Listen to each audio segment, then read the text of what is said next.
Good morning, Rat Rod Bikes. It's the voice from beyond. I'm going to try something new here with the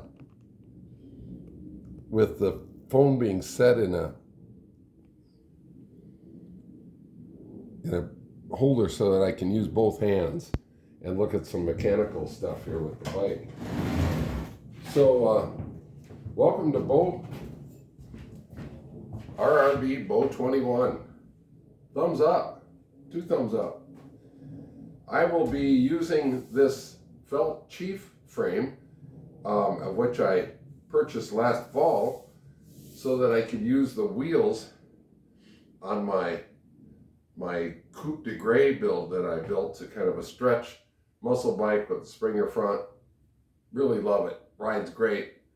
That was a 3-speed internal hub rear wheel. Anyway, I have the frame left over, frame and fork. So here's the original fork, just a plain old, curved cruiser fork with a 100 millimeter spaced dropout. Well, this bike's going to get some upgrades and some downgrades. Kind of going to be a little bit of fancy rat, a little sophisticrat, and a little ratty rat. So what I have here is pretty interesting, and I'm going to raise this up a little bit if I can, just so you can see it. There we go. Left is loose. All right, there we go. So this fork is from my very first mountain bike, or fat bike rather, the Pugsley, or the Surly Pugsley.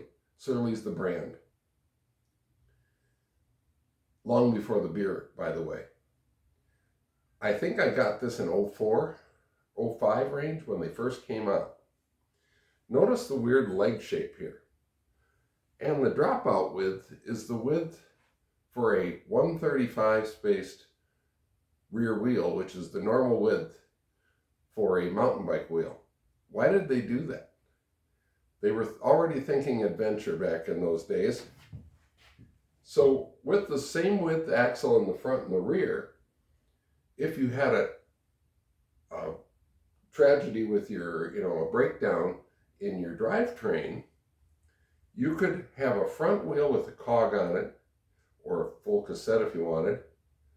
But most people just put a single cog on the front, a single freewheel, and you could take your front wheel and stick it in the back, put the rear wheel in the front as long as it just spun, and boom, you're on the road, or in the snow as the case may be.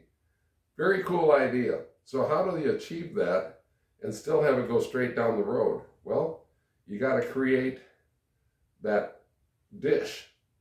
So what they ended up doing was dishing the fork so that it would set the dished rear cassette over far enough and still clear the frame, and yet still be justified going down the road. All right, so all that said, soon after they changed the design, like the next year or the 2 years later, because it was too funky for most people. I've had this fork because I went to the justified, just regular straight blades myself since then. So it's about 22 or 21 or 22 years old. What I'm going to propose to do is to take this fork leg and heat it up and bend it gradually and massage it and bring these together about that much. Each one of my fingers is somewhere between 12 and 15 millimeters. So bring it together about this much to get it down to the 110 range, or the 110-100 range. Okay, so that's the first kind of funky thing. Profile-wise, I think it's going to be really cool, and it's almost in line with the seat tube. The other thing I've had laying around for a long time is this saddle, this long Springer saddle. There's a name for it. One of you will know it and tell me as soon as this is over. I've had this thing forever. At one point, I did rat out the chrome-ish was going to go on the Old Man's Hawthorne, which was a build I did in about year 2 or 3. This is my 12th, 13th straight, starting at BO10. Be 12 straight build off. Annual build off. I also did a bunch of the in-between seasonal ones. But anyway, this saddle has found its place. It's going to go here. All right, so I have a front wheel coming, and this tire will go on it. This is a V Speedster tire, V tire. They make really cool tires, and they're very reasonably priced. This one was on a closeout for like 20 bucks or 25 bucks or something last fall. So I bought it, maybe 2 falls ago already. It's been waiting in the wings. Anyway, so that will go on a rim that's on its way here. Another closeout, and I'll include some pictures to go along with this. A closeout from Trek. If you don't know this, Trek Bicycle Corporation owns Electra, the Electra Cruiser brand. All right, so Electra over the years has gone through, quite a few changes. They sold out a bunch of their stuff a few years back. If you want any of that, Kingfish may still have some. But they still have parts at Trek, replacement parts, warranty parts for the Electra, a lot of the Electra models. So I have this one coming from their kind of hot rodish bike, the Straight 8. The Straight 8 had an 8i internal 8-speed Shimano rear hub and a nice wide front rim that's disc brake compatible. In case you didn't see, this guy's also disc brake compatible. So I will have disc brakes on the front, and in the rear I am going to use this rim. I'm going to take this rim, which is set up for a fat bike front rim at 135. I'm going to take the rim, take the hub out, and I have a hub coming that is a solid axle, has the 6-bolt disc rotor mount, and what else did I like about it? I think the flanges are about the same, so I might be able to reuse these spokes, maybe get one set of slightly shorter spokes. But I'm real excited about that. So that's going to turn out to be my rear wheel back here.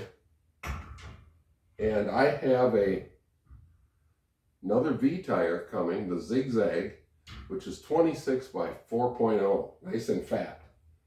Now the really crazy thing about this bike is, stock, it came with 24-inch wheels, rims, 50 millimeters wide, same width as this, and 24 by 3 tires, the felt thick brick, of which Pondo now owns. I put them up for sale right away last fall when I got the bike, and he jumped on it. So I believe he used those on his winter build, or he had them mocked up at one point. Anyway, I'm going to fit 26ers, fat 26ers, onto this frame. Now, will that be cartoonish enough to fit my Handle-Barbera build name? Well, the idea isn't for it to be a cartoonish looking bike, but mainly the paint job and what I end up doing with covering the frame will be the feature. That will be the eye catcher that will conclude the cartoon theme. So that's where we're headed. It's been a good winter. I'm fully mobile. I've got full range in my right shoulder. I played a ton of music this winter down in Arizona, and our band had their first practice on Thursday of this week, Highwood. We will be playing out this summer. Super pumped. And but I'm really excited about the RRB BO21. And this is the end of the first video of many And as always, this is Odd Job in the back 40. Right on.